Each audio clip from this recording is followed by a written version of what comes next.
Então, ficou bem claro que o direito não é objeto de cessão. Muito bem.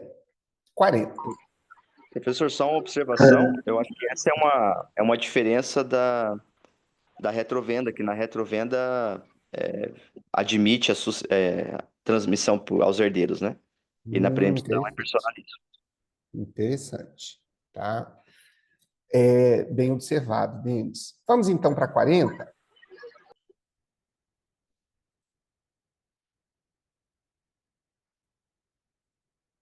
Quem pode ler para nós a 40? Posso, professor. Por gentileza.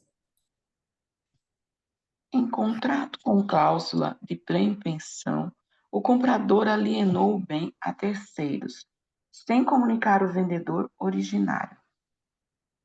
Posteriormente, verificou-se que o adquirente sabia da existência da cláusula e da omissão do comprador. O vendedor pleiteou indenização. Qual é a disciplina da responsabilidade civil nesse caso? Apenas o comprador responde por perdas e danos, não havendo responsabilidade do adquirente, ainda que de má fé. O contrato é automaticamente nulo, cabendo ao vendedor reivindicar a coisa, independentemente de indenização.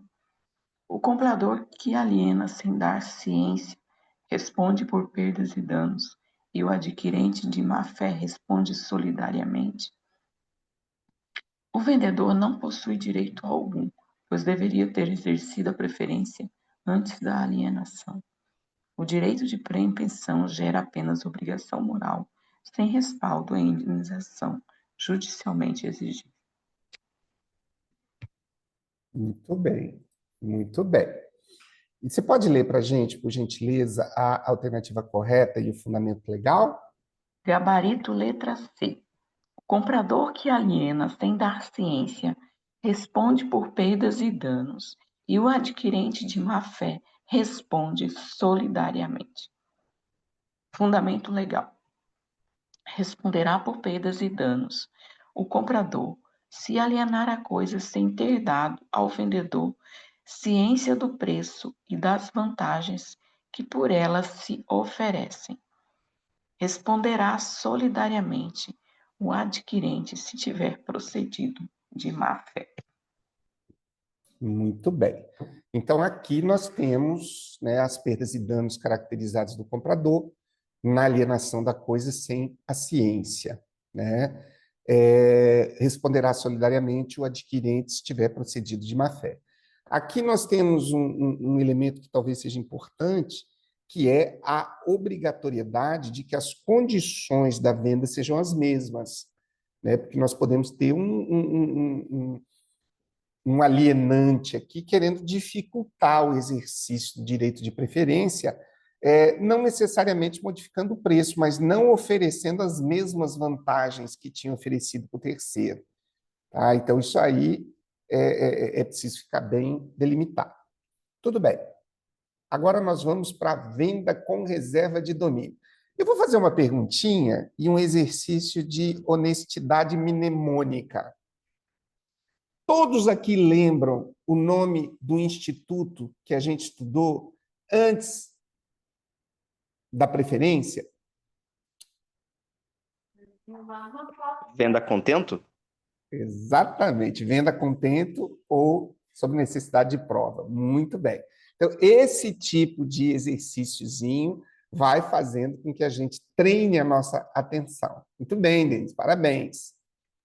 Professor, Pode falar. só um detalhe, eu vi ali que a prelação é manifestação e a preempção seria a preferência. Você tem a preferência, mas essa preferência você tem que manifestar através da prelação. Perfeito. Então, muito esclarecedor. Ela não é sinônimo de preferência, né? Muito legal. Olha só. Sinônimo de escolha. Então, aqui seria para que este use seu direito de manifestação, né? E não de preferência. Então, Ou de escolha. Exatamente, ou de escolha. bem importante, né? Não é como eu tinha pensado inicialmente, que seria sinônimo. Muito bem, muito obrigado. Bem oportuna a colocação. Vamos lá, então, para a venda com reserva de domínio. Essa aqui já é mais familiar para a gente, tanto a preferência também. Subseção 4, da venda com reserva de domínio. Na venda de coisa móvel, pode o vendedor reservar para si a propriedade até que o preço esteja integralmente pago. Então, nós estamos aqui diante da coisa móvel. 522. A cláusula de reserva de domínio será estipulada por escrito e depende de registro no domicílio do comprador para valer contra terceiros.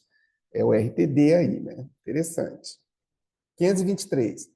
Não pode ser objeto de venda com reserva de domínio a coisa insuscetível de caracterização perfeita para extremá-la de outras congêneres. Na dúvida, decide-se a favor do terceiro adquirente de boa-fé. 524. A transferência de propriedade ao comprador dá-se no momento em que o preço esteja integralmente pago.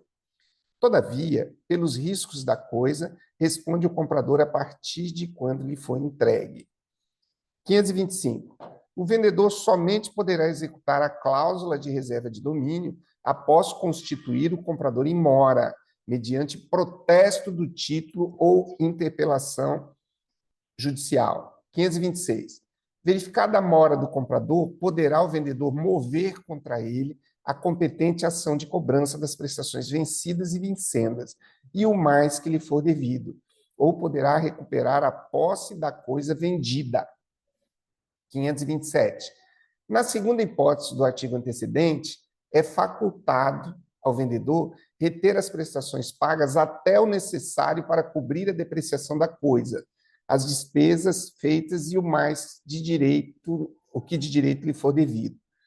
O excedente será devolvido ao comprador e o que faltar lhe será cobrado, tudo na forma da lei processual. 528. Se o vendedor receber o pagamento à vista ou posteriormente, mediante financiamento de instituição de mercado de capitais, a esta caberá exercer os direitos de ação decorrentes do contrato, a benefício de qualquer outro. A operação financeira e a respectiva ciência do comprador constarão do registro do contrato. Muito bem. Quem pode fazer a leitura para nós da 41?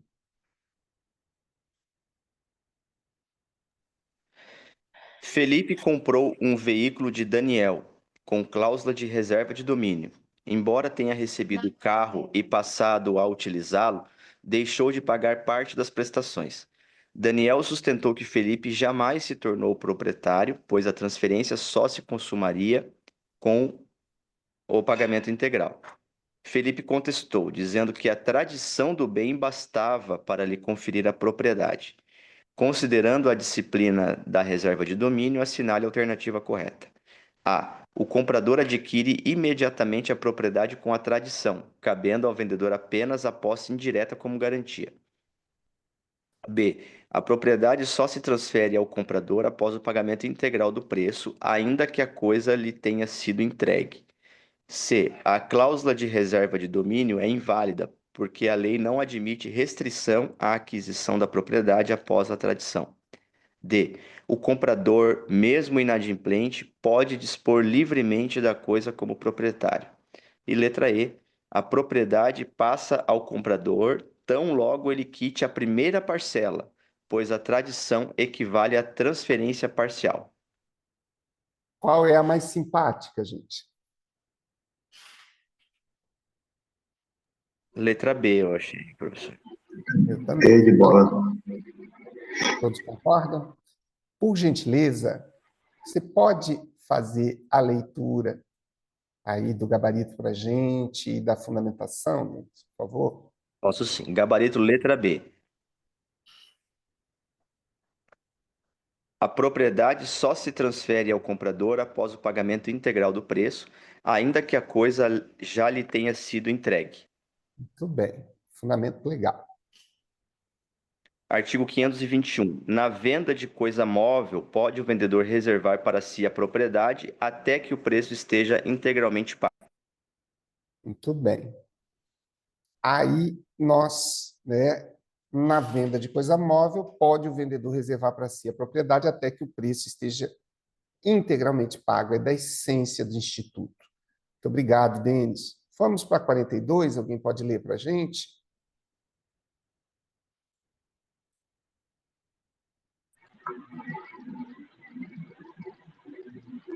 Eu posso. Mariana, Valci, pode ler, por favor.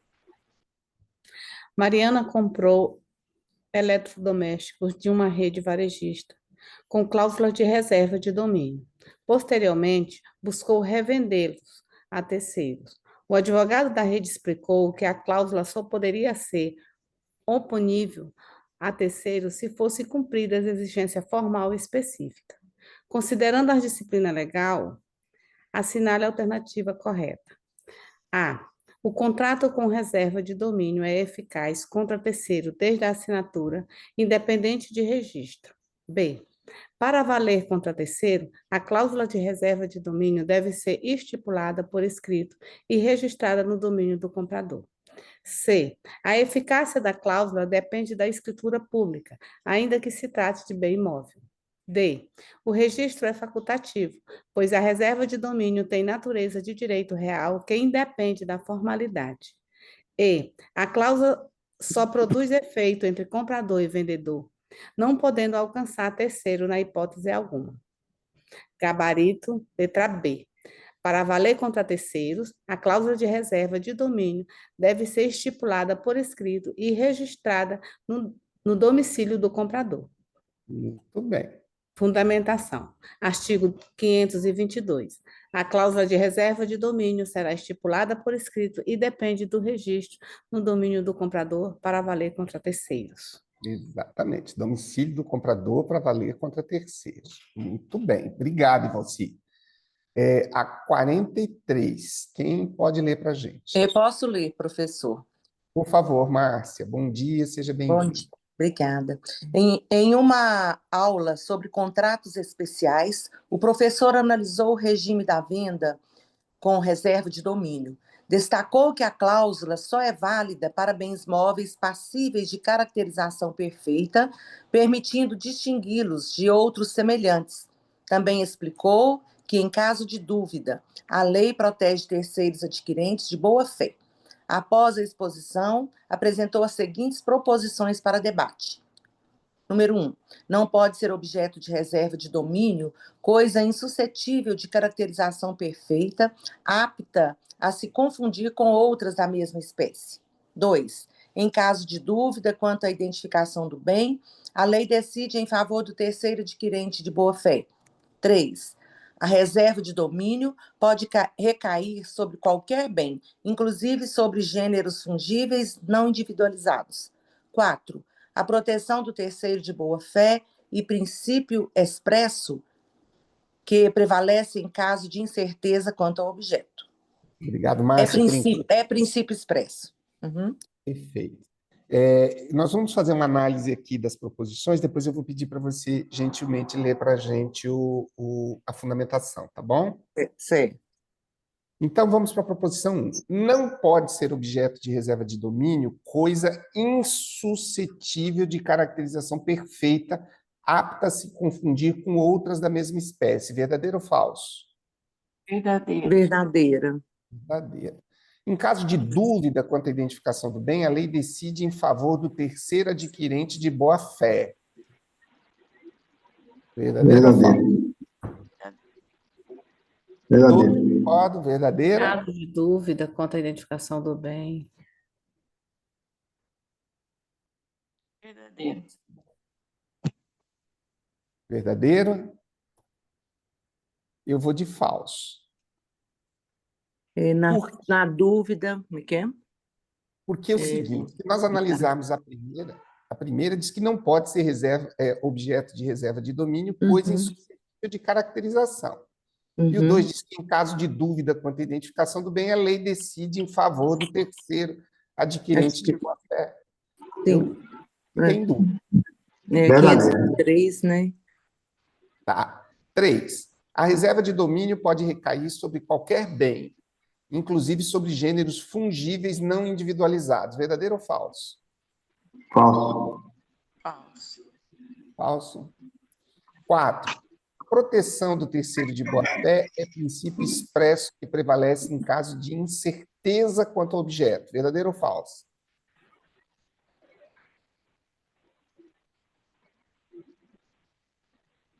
Parece que é um Verdadeiro. contraponto a 2, né? Verdadeiro. Verdadeiro, verdadeiro, Se essa é verdadeira, a 2 também é, né? Então vamos lá. verdadeiro. Márcia, por gentileza, faça a leitura para nós É, da alternativa correta, que é a C. Estão corretas, então. Vou ler apenas. Estão corretas a 1, 2 e 4, né? Isso. Fundamentação Aí nós legal. vamos marcar aqui a 1, 2 e 4 e pedir para você ler para a gente. Tá? Ler as alternativas ou As a fundamentação? proposições, exatamente, as proposições. Tá. Não pode ser objeto de reserva de domínio coisa insuscetível de caracterização perfeita, apta a se confundir com outras da mesma espécie. Em caso de dúvida quanto à identificação do bem, a lei decide em favor do terceiro adquirente de boa-fé. A proteção do 4. A proteção do terceiro de boa-fé é princípio expresso que prevalece em caso de incerteza quanto ao objeto. Muito bem. Agora vamos consolidar essas dúvidas. Você pode ler o fundamento para a gente, por favor? Sim. O artigo 523. Não pode ser objeto de venda com reserva de domínio a coisa insuscetível de caracterização perfeita para extremá-la de outras congêneres. Na dúvida, decide-se a favor do terceiro adquirente de boa-fé. Show de bola. Me lasquei, perdi a questão. Vamos ao 44. Pode ler para a gente. Alguém pode ler a questão 44? Do ponto de vista dogmático, a venda com reserva de domínio estabelece uma separação entre propriedade e riscos da coisa. Considerando a disciplina legal, qual é a correta interpretação desse regime? O comprador só assume os riscos da coisa após o pagamento integral do preço, pois enquanto isso, o bem continua a ser do vendedor. O vendedor mantém a propriedade e também a responsabilidade pelos riscos até a quitação integral. A propriedade transfere-se ao comprador apenas com a quitação, mas os riscos correm por conta dele desde a entrega da coisa. A reserva de domínio transfere desde logo a propriedade ao comprador, mantendo apenas cláusula de garantia para o vendedor. Tanto a propriedade quanto os riscos permanecem com o vendedor até o pagamento final. Qual é a mais simpática? C. É a C, né? Também.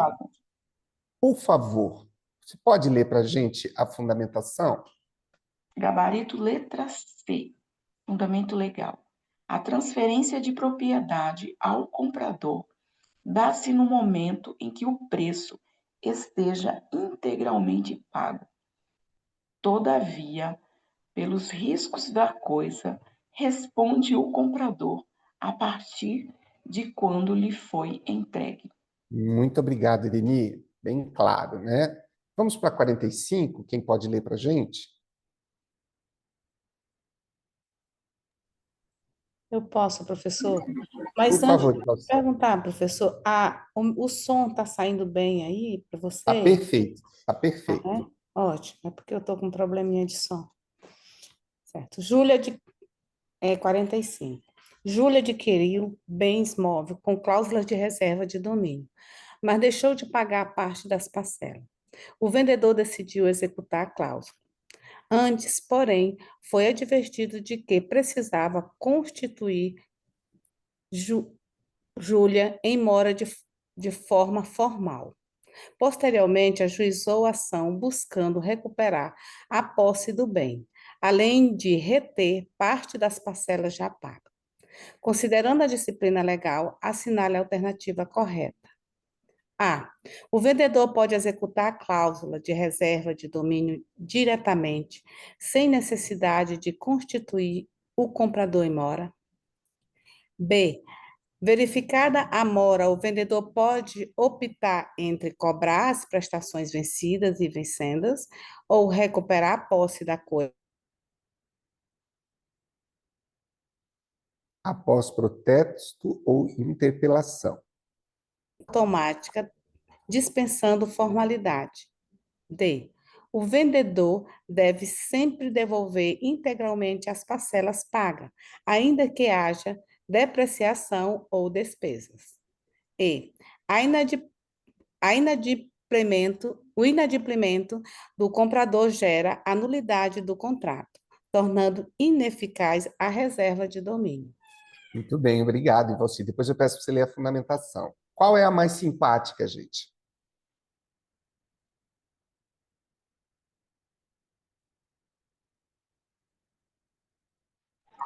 Letra B? B de bola? Isso. Todos concordam?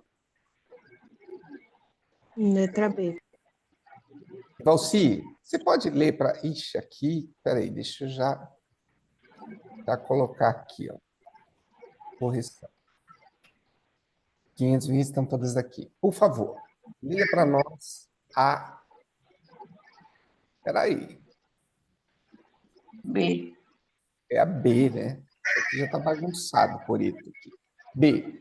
Verificada a mora, o vendedor pode optar entre cobrar... Tá, tudo bem. Você pode fazer a leitura para nós, Valci, tanto da questão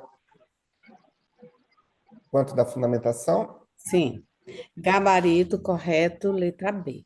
Verificada a mora, o vendedor pode optar entre cobrar as prestações vencidas e vencendas ou recuperar a posse da coisa, após protesto ou interpelação. Fundamento legal. Artigo 525. O vendedor somente poderá executar a cláusula de reserva de domínio após constituir o comprador em mora, mediante protesto do título ou interpelação judicial. Artigo 526. Verificada a mora, poderá mover ação de cobrança ou recuperar a posse. Artigo 527. Pode reter prestações pagas até o necessário para cobrir depreciação, despesas e débitos. Muito bem, obrigado, você. Vamos, venda sobre documentos, estamos avançando. O que é isso? Vamos lá. Subseção 5, a venda sobre documentos. 529. Na venda sobre documentos, a tradição da coisa é substituída pela entrega do seu título representativo e dos outros documentos exigidos pelo contrato ou, no silêncio desse, pelos usos. Parágrafo único. Achando-se a documentação em ordem, não pode o comprador recusar o pagamento, a pretexto de defeito de qualidade ou do estado da coisa vendida, salvo se o defeito já houver sido comprovado. 530. Não havendo estipulação em contrário, o pagamento deve ser efetuado na data e no lugar da entrega dos documentos. 531. Se entre os documentos entregues ao comprador figurar a apólice de seguro que cubra os riscos do transporte, correm estes à conta do comprador, salvo se, ao ser concluído o contrato, tivesse o vendedor ciência da perda ou avaria da coisa. 532. Estipulado o pagamento por intermédio de estabelecimento bancário, caberá a este efetuá-lo contra a entrega dos documentos, sem obrigação de verificar a coisa vendida pela qual não responde. Parágrafo único. Nesse caso, somente após a recusa do estabelecimento bancário a efetuar o pagamento, poderá o vendedor pretendê-lo diretamente do comprador. Muito bem. Quem pode ler para nós a 46?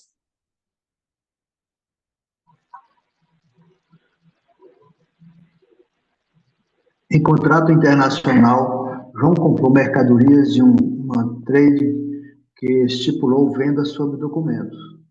No vencimento, a empresa apresentou a João os títulos representativos e demais papéis previstos no contrato. João tentou recusar o pagamento, alegando que desconfiava da qualidade da carga, que ainda não havia examinado pessoalmente. A trade argumentou que, estando os documentos em ordem, o pagamento não poderia ser recusado, considerando a lei civil, assinar a alternativa correta. Letra A. O comprador pode sempre condicionar o pagamento à verificação da qualidade e o estado da mercadoria. Letra B. Mesmo com com documentos regulares, o comprador pode se negar ao pagamento, invocando dúvida razoável sobre a mercadoria. Letra C. O pagamento só se torna exigível após o comprador examinar fisicamente o bem. Letra D. Estando a documentação em ordem, o comprador não pode recusar o pagamento, salvo se o defeito já havia sido comprovado. Letra E. Os documentos servem apenas como acessórios do contrato, sem impor obrigação de pagamento imediato. Muito bem, Matias. Vamos verificar qual é a mais simpática. Letra D de dado, né? Perfeitamente. Todos concordam com a letra D? Sim. Por gentileza, faça a leitura para nós da alternativa apontada como correta e da fundamentação. Alternativa correta, letra D. Estando a documentação em ordem, o comprador não pode recusar o pagamento, salvo se o defeito já tiver sido comprovado. Fundamentação legal. Artigo 29, parágrafo único.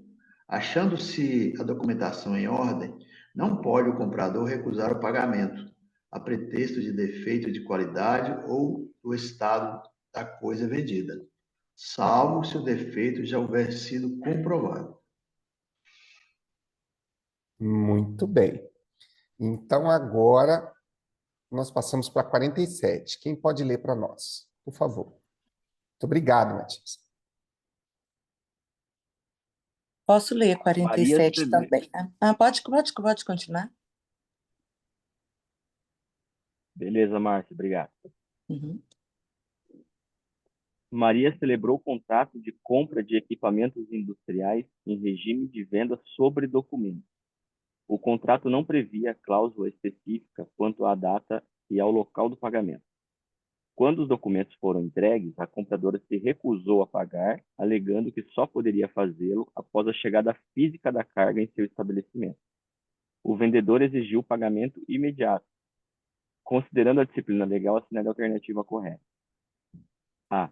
O comprador pode escolher entre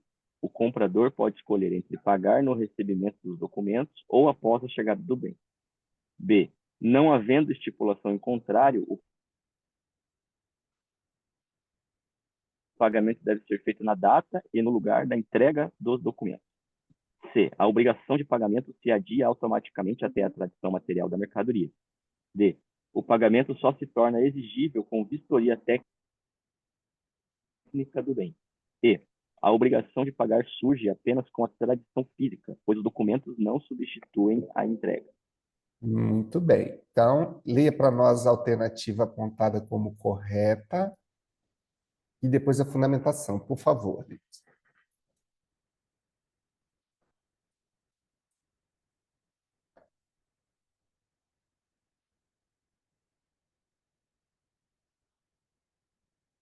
Denis, está por aí? Não estou ouvindo. Não está saindo som.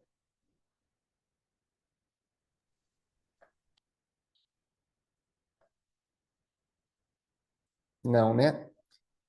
Eu acho que está com problema no seu som, Denis. Deixa eu fazer a leitura aqui. Gabarito, letra B. Não Travou de novo. Voltou e depois perdeu o som de novo. É como se tivesse sem internet, estivesse falhando. Justamente. Denis, deixa eu finalizar essa aqui, então.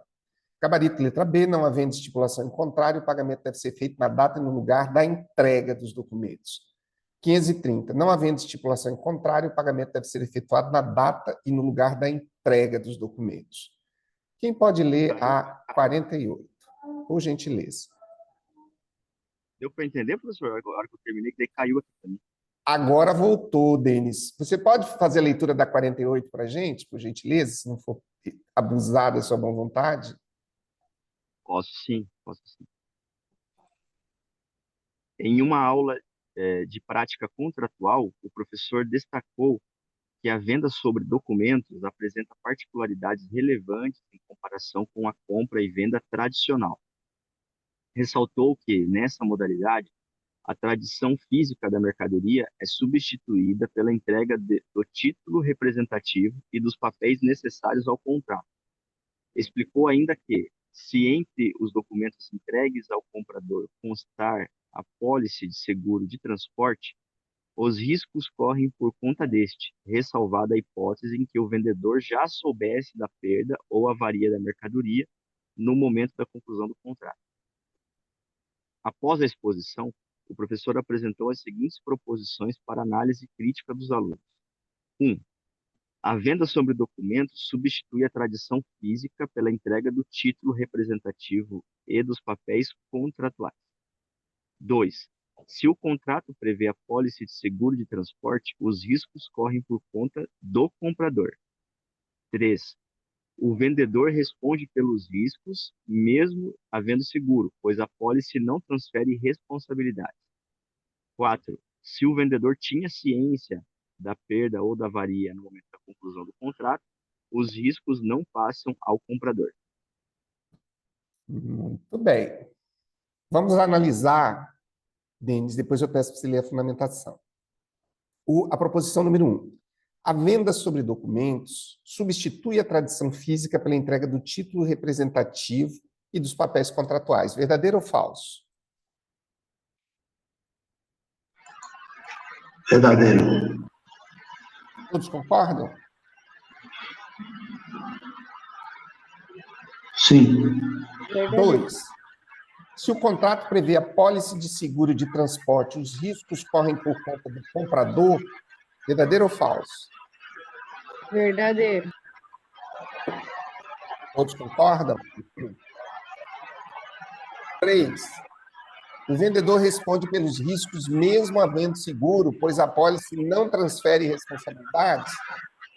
Verdadeiro ou falso? Falso. Falso.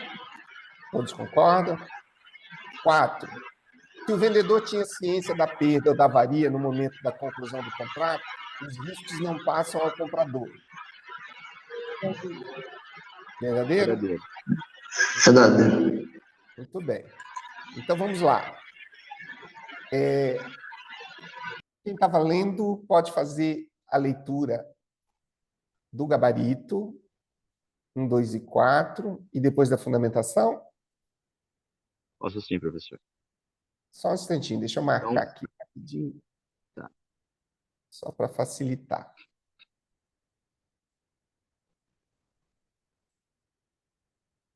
Por favor, Denis. Estão corretas as proposições 1, 2 e 4. 1. A venda sobre documentos substitui a tradição física pela entrega do título representativo e dos papéis contratuais. 2.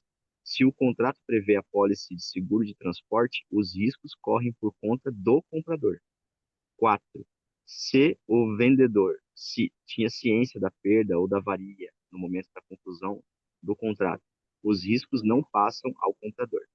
Muito bem. Você pode ler a fundamentação para a gente? Posso sim. Fundamento legal, artigo 529. Na venda sobre documentos, a tradição da coisa é substituída pela entrega do seu título representativo e dos outros documentos exigidos pelo contrato, ou no silêncio deste, pelos usos. 531.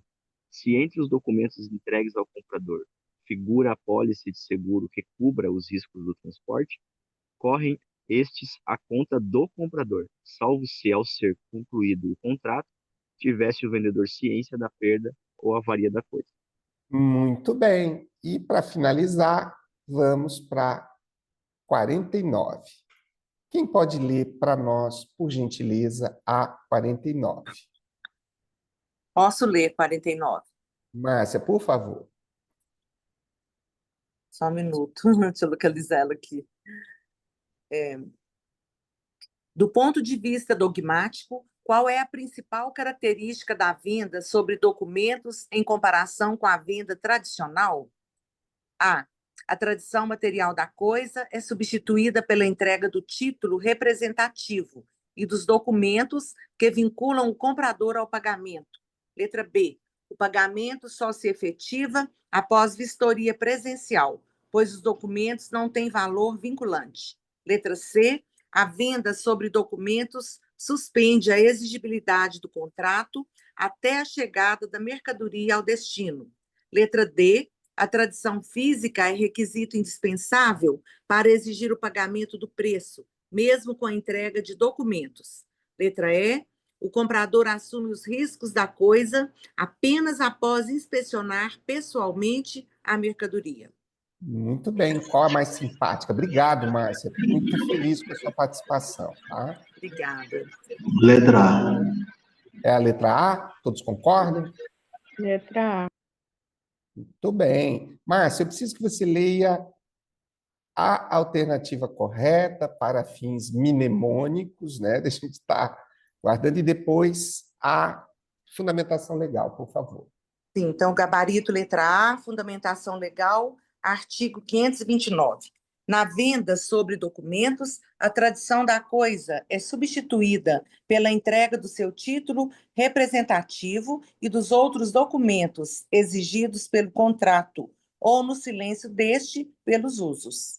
Muito bem. Eu acho que a gente ainda consegue ler a 50 e finalizar com chave de ouro hoje. Quem pode ler para nós, por favor? A 50. Posso ler, professor? Por favor, Renata. Um contrato de compra e venda estipulou que o pagamento seria feito por intermédio de banco autorizado, mediante entrega de documentos representativos da mercadoria. O banco, contudo, recusou-se a efetuar o pagamento por irregularidades formais. O vendedor, então, buscou cobrar diretamente do comprador, antes de solucionar a pendência bancária. Considerando a disciplina legal, assinale a alternativa correta. Letra A. O vendedor pode cobrar diretamente do comprador, mesmo sem recusa formal do banco. Letra B. O banco responde pela mercadoria, devendo verificar sua qualidade e estado. Letra C. O comprador deve pagar independentemente da atuação do banco. Letra D. O banco assume a responsabilidade solidária com o comprador e o vendedor em caso de inadimplemento. E aí, gente? Ah, tem mais uma, né? É. Ah, entregou o gabarito. Pode ler para a gente? Letra E. O vendedor só poderá cobrar diretamente do comprador após a recusa formal do banco em efetuar o pagamento. Muito bem. Você pode ler a fundamentação para nós já, Renata, por favor? Fundamento legal do gabarito letra E, artigo 532. Estipulado o pagamento por intermédio de estabelecimento bancário, caberá a este efetuá-lo contra a entrega dos documentos, sem obrigação de verificar a coisa vendida, pela qual não responde. Parágrafo único. Nesse caso, somente após a recusa do estabelecimento bancário a efetuar o pagamento, poderá o vendedor pretendê-lo diretamente do comprador. Excelente. Gente, que manhã proveitosa na companhia de vocês. Achei as temáticas assim de hoje bem esclarecedoras, tá? E eu quero dizer que eu me sinto honrado. Então, só comunicando a vocês que hoje às 16h30 a gente vai ter mais um encontro, tá? E que na segunda nós iniciamos uma maratona aí, reta final, com 6 horas de estudo, onde nós vamos passar tudo quanto é conteúdo. Vamos estudar 6.015, outros temas aí legal, alienação fiduciária em garantia, incorporação imobiliária, nós vamos fazer uma salada aí no final de semana, nós vamos estar com muitas questões resolvidas, tá? Hoje eu devo divulgar no grupo a contabilidade das questões que nós já respondemos, e das temáticas, e das horas líquidas. É sempre bom acompanhar. Peço a gentileza de vocês de curtirem os nossos vídeos, fazerem comentários, assinarem o canal do GADEC, porque isso fortalece muito a gente, tá? Eu queria que vocês ficassem atentos também.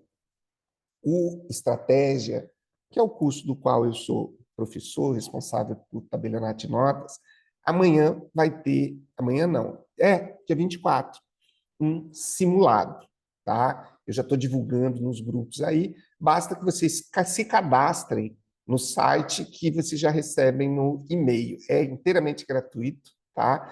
E já pode auxiliar a gente a ir verificando aí como estão amanhã, perdão, 24 domingo, né? Como como é que está o nosso desempenho. Então, gente, gratidão de coração pela participação de todos vocês, que enriqueceram demais. Professor, Pode falar, Denise. tudo bom? O senhor poderia também deixar antes um pouco, quando o senhor coloca aquela que vai ter na aula, por exemplo, quais os artigos que a gente vai estudar? Porque eu queria ler ele um pouquinho, porque eu estou tendo um pouco de dificuldade para dar uma rememorada. Tá bom, Melissa. Eu vou fazer o possível para colocar lá, se isso vai facilitar, tá bom? Gratidão. E muito feliz com a sua professor. participação Obrigada. também, tá?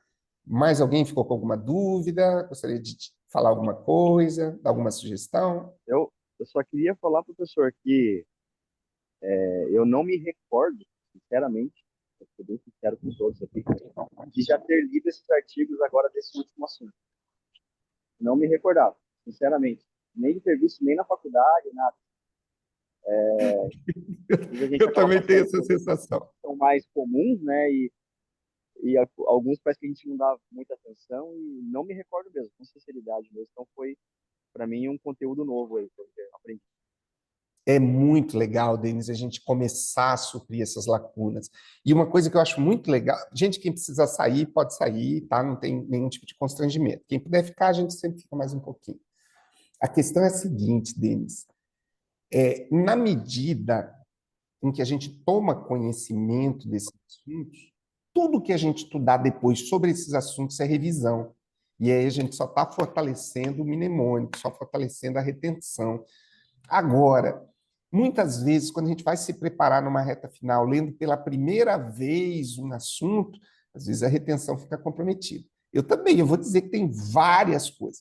E só esclarecendo também, eu aqui, embora eu seja professor aqui, eu sou candidato.